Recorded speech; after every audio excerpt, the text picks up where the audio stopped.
emphatic win over Dallas. And, Ja, you guys jump them early, 7-0 right out of the gate. How much is the energy of that building responsible for fueling you guys for that start you got off to?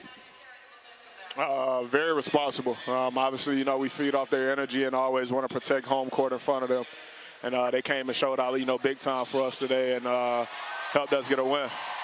I'm sure they were all nervous and hoping the ankle was feeling good off that one Aldama miss. You got your eyeballs up there around the rim. How was the ankle feeling this evening?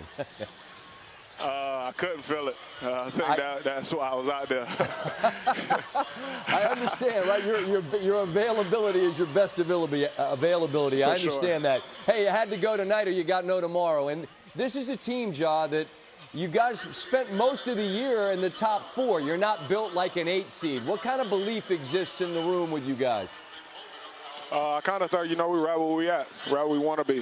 Back then, the underdogs. Obviously, we go on to face a tough team in OKC, but we have all the confidence, in ourselves and ready to go Sunday.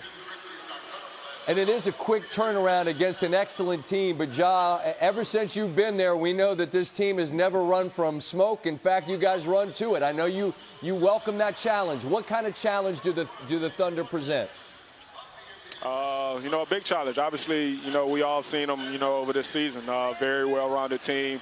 I feel like, they have potential MVP and, Shea over there that's, leading the charge. And we just got to be, very sound defensively, very disciplined, and just play our type of basketball, man. I know your baby girl's waiting there, and before I let you go, just sort of the sense of this city and how you guys can enter into this playoffs, like you said, wearing that underdog badge, but I don't feel like you guys are an 8 seed. Just one last thought on what you guys feel like you're ready to go do. We're ready to go achieve our goal. Obviously, it's going to be a process, a long time. We just got to take it day by day. Just continue to win the day, each day. All right. Well, when you get feeling back in that ankle, I imagine it'll be sore. But you got sure. Well, you got a lot of runway to get that thing healthy, Ja. Thanks for throwing the headset on, man. Good luck the rest of the way. All right. Appreciate it. All right, Ja Morant. And the Grizzlies roll, and they were fueled by a huge start. That's a wrap on a season which was impacted significantly by injury, yes, but obviously is going to be remembered for a long, long time for a trade in early February which changed the face of that team and in a lot of ways the league. Dallas did beat Sacramento in the 9-10 game. The Kings moved on from their GM immediately after. Meanwhile, Dallas's embattled GM, Nico Harrison, still has his job. He doubled, then tripled down on the Luka trade in a closed-door meeting with the media prior to the play-in, saying defense wins championships. The Mavs played for a championship last season. They don't qualify for the playoffs this year. And in a loaded West, how do they get back to being close to the championship again anytime soon? Going to seem like almost certainly they don't. All-time stunner from early February will continue to echo in Dallas and around the league. Tim Legler standing by to join us from Memphis. And Tim, I want to just start with the beginning and the group that Memphis started the game with. They've got options, and it's about matchups. And Edey's out there. There's a lot of question when he was at Purdue, can he play in the league? He got another double-double, and I'm not saying he was the guy, but I'm just curious that the grouping they started the game with, because you made mention of it, how significant was that in the start they got out to? Yeah, listen, I thought Zach Edey was the unsung factor in this game. And this is back-to-back games, really. He had 14 points, 17 boards against Golden State the other night. Struggled a little bit offensively in the fourth quarter of that game. But I thought his size and presence in the paint against a team this big was so important to allow Jaren Jackson Jr. to be more versatile out on the perimeter defensively.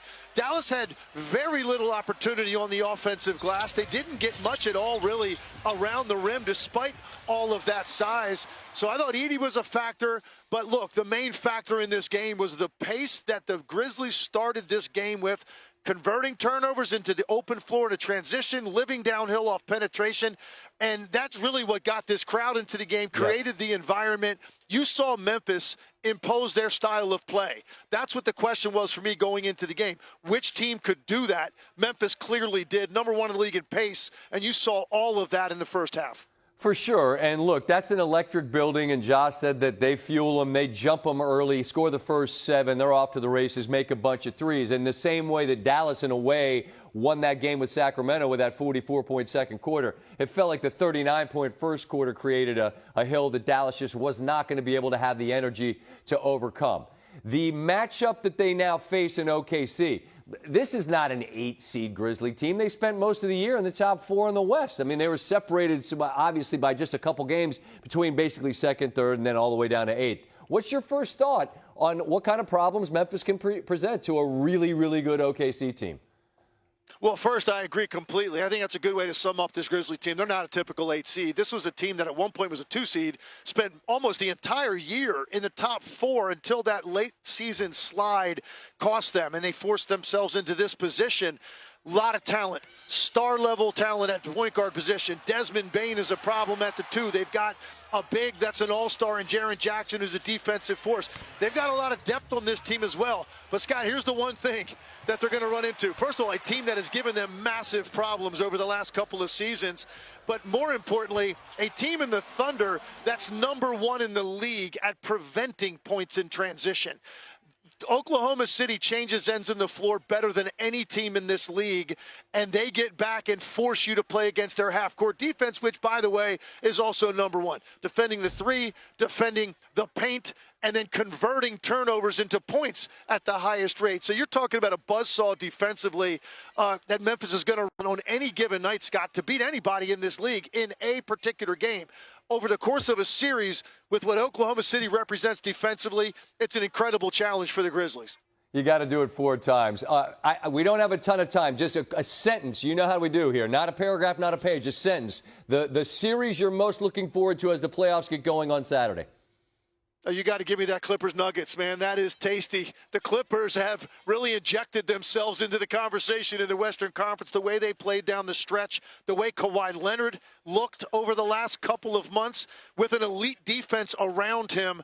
That's the one I look at more than any other. And you picture, one of those teams moving into the second round to potentially challenge OKC. I'm not going to put Memphis to bed yet, but it's got to be that 4-5 matchup in the West, Scott. That's a paragraph, but I'm never gonna be mad, Tim. You know I love you, brother. I appreciate you. We'll be talking again next week. You got it, man. All right. Give me as much legs as I can get. You know what that's about. All right. This win-or-go-home game of the night was spectacular in Atlanta. It looked like it might be a snooze for a bit as Tyler Hero and Miami are out and running off the miss on the alley-oop.